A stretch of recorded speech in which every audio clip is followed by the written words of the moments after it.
I really kind of don't feel like doing this today, but I have this weird stubbornness maybe, or I guess I'm committed to it, so I'm not willing to let it go and not make a video and post it hopefully today. But yeah, I don't really feel like it, which I guess is a good thing. I feel like maybe a part of an impetus for making this this series or doing this in the first place was because I had too much going on in my brain and not enough places to have an outlet for it. So if I'm getting to a place where I don't really want to, I'm like kind of feeling like I don't have as much to say or share, that's maybe a good thing. Um, but I feel like it's also that I've gotten a lot of I almost wonder if I had things that like I wanted to get off my chest in a way. Yeah, I've talked about that a lot. Like that I wanted to get off my chest in a more public way without a response in like day-to-day conversation.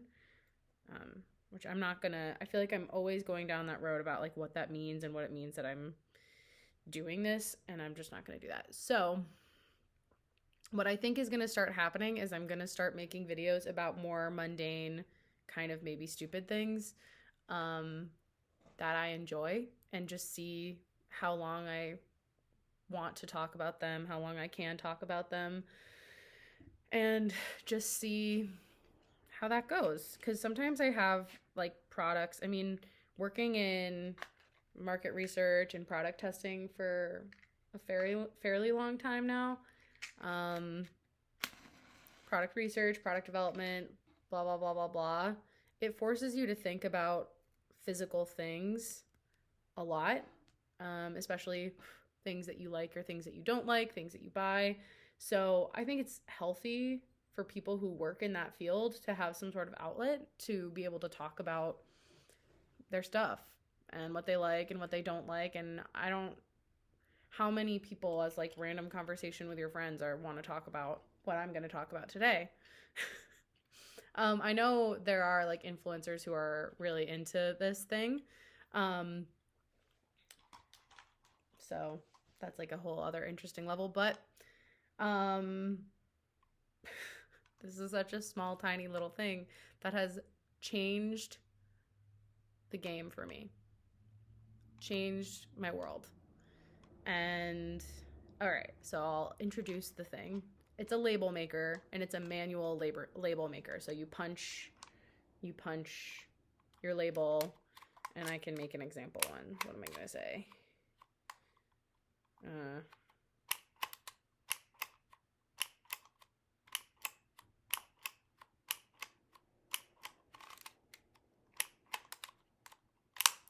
all right, so I just made this label that says A, B, C, D, E, F, G, and that's how I had to do it. I had to, ooh!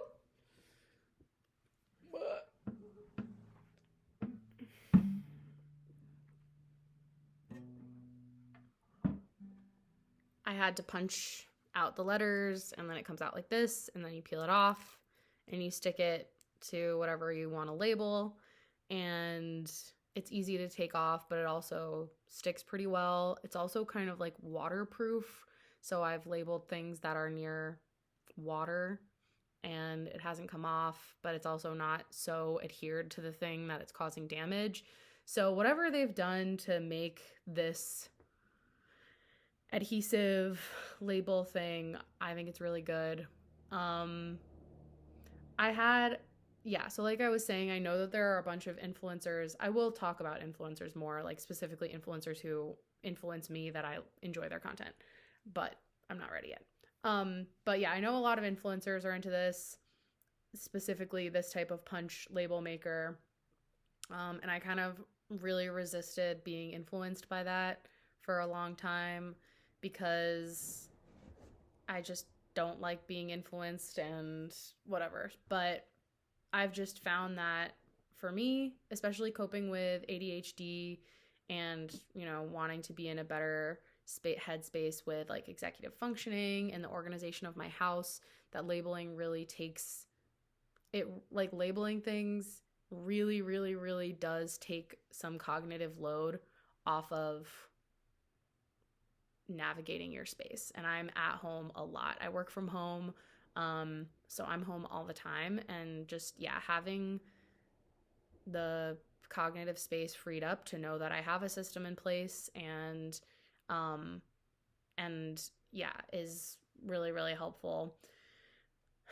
Um, Along with, so something I do for bigger systems is I'll use like frog tape, which is kind of like painter's tape, and comes off really easy. It's a type of painter's tape. It's just green, and it's really easy to take on and off. So I'll just take a Sharpie and I'll write something, and then if I'm not sure if that's, the forever system, not that anything is ever forever, but if that's not gonna work, then I don't feel as committed to it. So it's really helpful. And then this is something I can do when it's kind of more like, okay, I'm pretty sure that that's the system, or that's what that thing's gonna be called and how it's gonna work.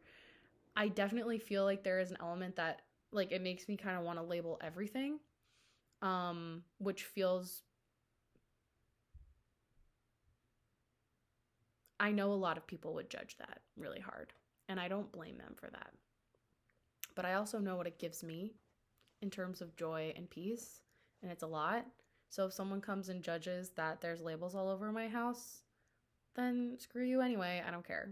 I also really like that this is manual. Like, there's something about, I feel like to put a label on something means that it has use regularly for me, or it has some sort of special designation that warrants being made more codified. So I think the first thing I labeled in my house when I got this was my closet. So I labeled different sections of shelving and drawers and stuff of like what things were, because I need that organization for my clothes specifically, because yeah, I think it's very intimate. I think it's really intimate what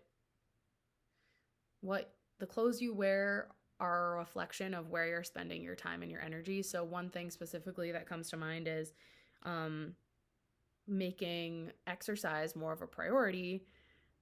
There's my wardrobe and my closet shifts to prioritize working out and exercise clothes.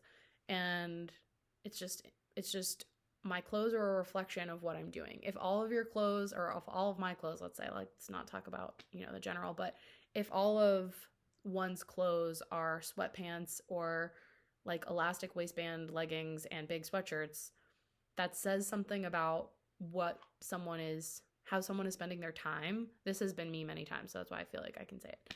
How you're spending your time, how you're respecting yourself, where you're showing up. If the only place that you're ever showing up requires pajama pants and a big sweatshirt, it says something about where you're spending your time and where you're at. And that is judgmental of me to say, but I think it's really true. And so when I see my wardrobe shift to be, to be a reflection of how I'm spending my time, it gives me a lot of peace of mind to see it reflected back and to like that reflection back. And the labeling is part of kind of that there's a system. Not only is the clothes I have to choose from reflective of what I'm willing and wanting to do and spend my time doing, I also am like giving myself the respect of putting a system toward it, where I'm tending to my space and putting things back where they're meant to be, and everything has a space. And even if it falls apart a little bit, at least I know where it goes to be back into some sort of structure. So for someone who is not naturally very structured, not naturally very organized or systematized, because I much prefer thinking in an abstract way. I much prefer abstract thinking, nonlinear thinking, creative thinking. I need more structured environments elsewhere so that I feel like I have the space so that I can free up the space for what I actually want to put my thought toward, which is more free thinking, abstract thinking, whatever you want to say. So my wardrobe and my closet is the first place that I put labels toward, and it just makes the system work so much better.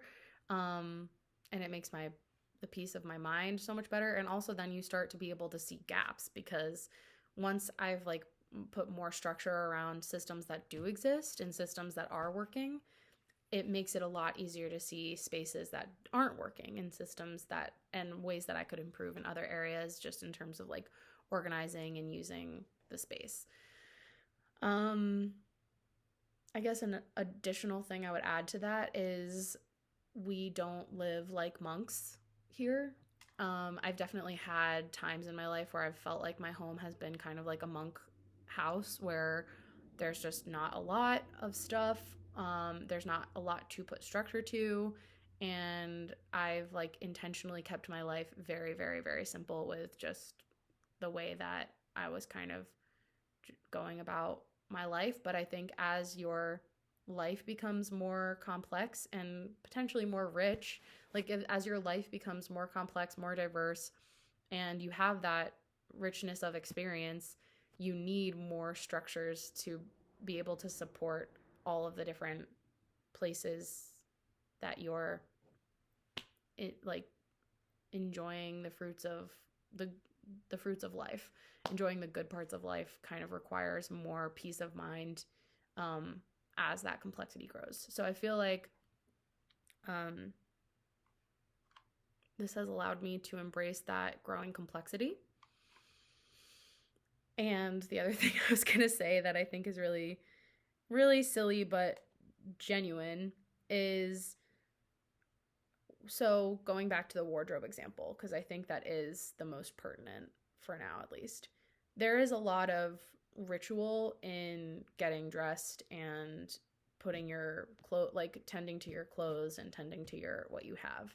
There's a lot of ritual in that I think is underestimated in terms of how spiritual that is and how important it is for kind of our life force, our internal life force.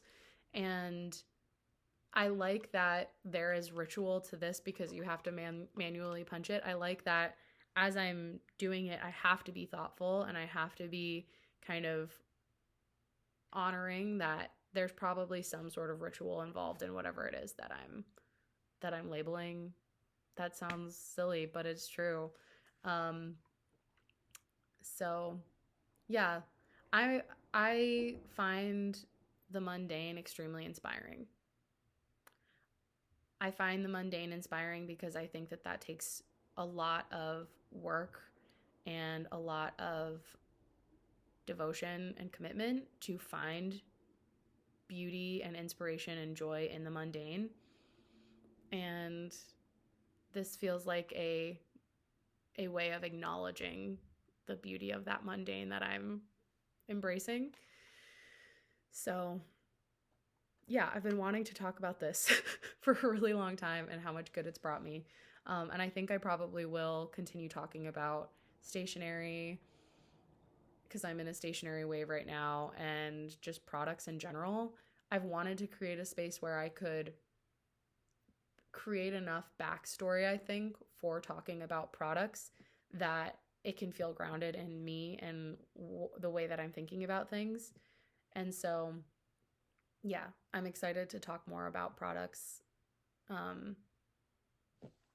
like this, and products that are inspiring me, that I feel like I have 15 minutes worth of conversation to say.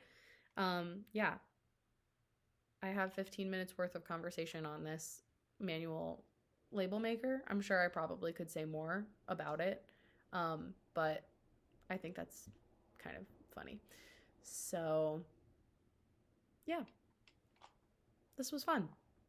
If you watched this, which I'm assuming no one is, but if anyone watches this all the way through, I hope you have a great day. Thank you for watching and listening. And if you are someone who is passionate about labeling, organizing your home, and creating effective strategies to cope with ADHD or mental health in general, please enter into conversation.